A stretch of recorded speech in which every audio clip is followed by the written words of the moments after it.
Hi everybody, this is Cherry Enchantress and this is Pixie Dust Tarot, and I have your daily dust for Sunday, January 8th if you're watching in real time.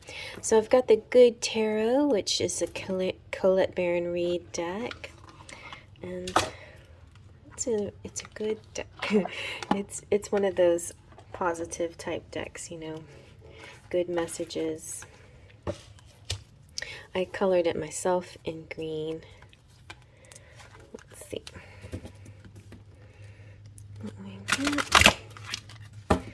I like this. Some of these images I've used before for Three Kings and for Christmas because they have kind of like old school energy. Oh, maybe that's meant to be.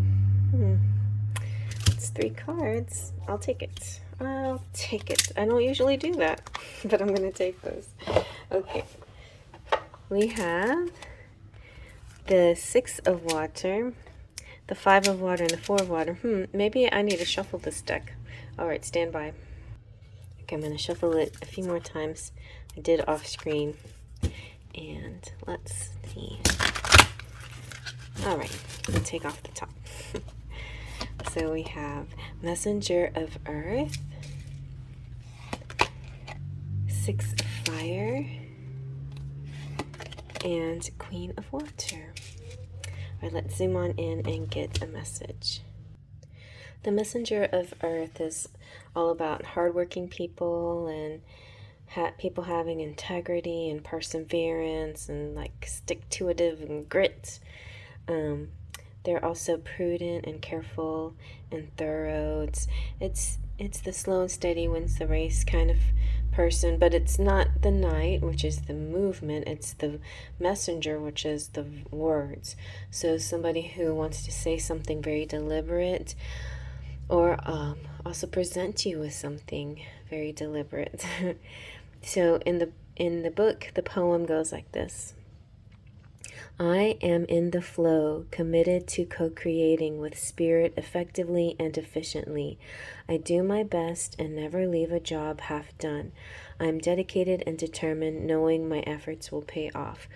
I feel like it's like willpower. It's if you made a resolution to do something, then this is spirit giving you the ability to see it through and to have stick-to-itiveness, to stay with it. Sometimes things happen where you can't be as consistent as you maybe once were, or you started off to be, and so it's just like start over again, try and try again. If at first you don't succeed, try and again. It's sometimes the timing is not right for longevity, so you have to try again when the stars are aligned better, when you have better energy to begin. Sometimes starting on a Monday is better than starting midweek on something, because the moon day is a great day for beginnings. So you might just want to readjust. If you like, say, let's just say, for instance, you're on a diet or whatever, and you mess up, or you forgot to record something, or whatever, you forgot to weigh yourself, whatever the kind of process or procedure you're going through to stick to this, you forgot to do some particular step or workout or whatever it is, or you didn't have time to, you just start again the next day. You just keep trying until the day starts to become a habit, because certain days are not good for starting habits, good habits or bad habits. Certain days the energy is too fluid and too flexible, and it's hard to have kind of like a glue, for sticking to something. So keep trying until you find that day that just it clicks into place, and then it doesn't stop, and then you keep going. But don't give up if you're finding yourself having trouble sticking to something, because it might be just the timing and the stars are not aligned for it yet. So the 6 of Fire is about stepping into the limelight. This is the fame card, and being an enlightened influencer. So there's a lot of you out there who um, could be okay. This is great because I thought of this myself, like being a YouTuber. If you wanted to do something like this, YouTube or Instagram or TikTok or something like that, where you're an influencer, it takes a lot of dedication, a daily kind of thing. So some of it is just pure habit. Some of it is just purely getting something out there every day, or as many things as you can get out there as possible. And so a lot of it has to be kind of a habit, a ritual, but so much behind it has to be dedication. And then I think the bottom line is joy doing it because, you know, it's something that you have to just love to do. So this could be an example, but it doesn't have to be what you're about to undertake. It could be some kind of study too that you're about to embark on. So the message in the book says, I generously model my transformation so that others might be inspired. I put my light atop a hill so it can shine forth, helping others to find their way. I remain aware of shadows and people who have trouble basking in the warm light of higher awareness. I bless them, but do not dim my own beacon. It's a time to renew my trust that I am contributing to the highest good of all in my own unique way. So don't dim to fit in. Do exactly what feels authentic to you, that represents who you are. And you may feel there are times where you have to make compromises here and there. And sometimes that is true, sometimes a little sacrifice, a little compromise, and things like that. But ultimately, I feel like this card is saying, be true to yourself and really do what you want to do. And don't follow anybody else's particular rules. Follow your gut instinct on what you want. I was thinking of Stargirl not too long before, well, while I was resting in the reading actually, because to be honest, I was shuffling and I wanted to really make sure the cards got shuffled good. And in the meantime, my cat hopped into my lap and I sat there with my cat for a long time, just letting her, rest on me and enjoying the moment of her warmth and her soft fur. And I thought about, I guess I was thinking about identity, how people see you, and I thought about Stargirl, who is now Anita Serene, and she changed her name and somewhat her identity because she wanted to be more authentic to who she feels she is right now. And I applaud her on that, And I remember watching some video, I think she started off saying, well, or maybe it was just a post in the community. She was saying, I know I might lose a lot of followers, but I feel like I have to do this for myself. And I think that's like amazing. That's really wonderful. Like, it's not about the numbers. It's not about fitting in. It's not about the end game. Is not the fame. The fame is sort of like the side or the cherry on top or the residual effects of going for what you want. So don't let anything keep you from those goals and those dreams. There could be a lot of people who's like, oh, why'd you do that? I miss the star girl and blah blah blah, whatever, But she had to do what she had to do for herself. And I think about those things too, like this year, or at least for me, and a Scorpio reading that I had, it talked about identity, your identity, and who do you see yourself as.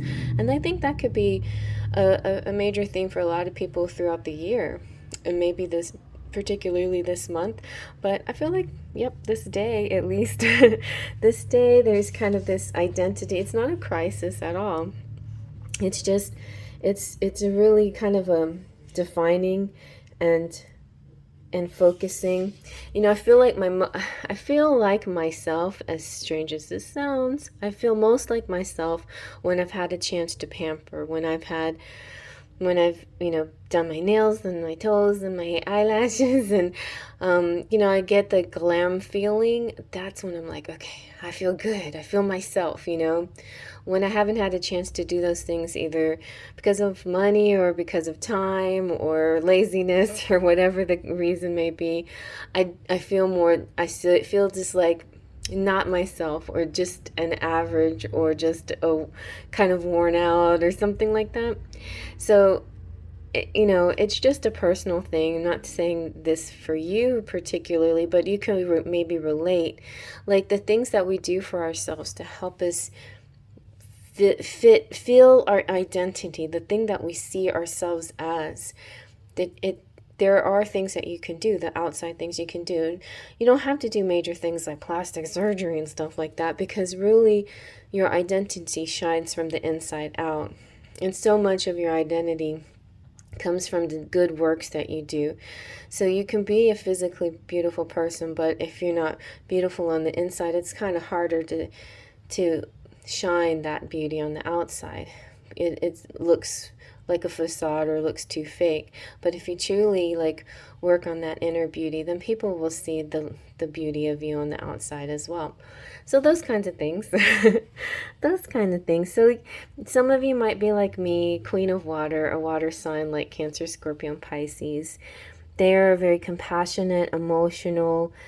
And this is emotional security, though. This is generosity and self-love and self-care, and a healer. So there's so many things that you and me and water people, but even if you're not a water person, but if you're a spiritual person, even if you're not, but I feel like if you're here, then you're probably a little bit of a spiritual person. There's a lot of spiritual kind of healing and renewal that you can do. There's pampering that you can do physically with your body. There's pampering as far as eating right foods and getting rest and exercise, but there's also the spiritual pampering that you need to do, where you have plenty of rest, spiritual rest, where you have alone time to meditate, time to learn, time to learn elevated thoughts, or time to just be in the present, in the now, like I just did with my kitty. Those are all of those things. Like I had just this mini little sun bath sitting with my kitty. All of those things can be nourishing and helpful to you. So the quote here in the book says, "I am comfortable in my own skin. I love, cherish, and nurture myself. I am the best friend to myself. My relationship with others reflect my security in knowing I am always worthy of love and respect. I heal myself so I can be the change I want to see in the world, and so my compassion can inspire others." Wow. That's a really good one, and I kind of needed that too, because I admitted that I have some insecurities to a friend, and to be honest, maybe it was something that I shouldn't have said. Maybe I should face the light part of myself and realize, hey, you are more secure than you realize, and you have a lot of self-worth. And so that's how maybe you should approach it. Your identity, that you're worthy. You're worthy of the greatest love. You're worthy of the greatest abundance of life. You're worthy of great things happening to you every day. You're worthy of reciprocation. Whatever you give out, the good you give out, you deserve in return as well. And so I hope that you enjoyed this, and yeah, have a beautiful rest of your day. Faith, trust, and pixie dust.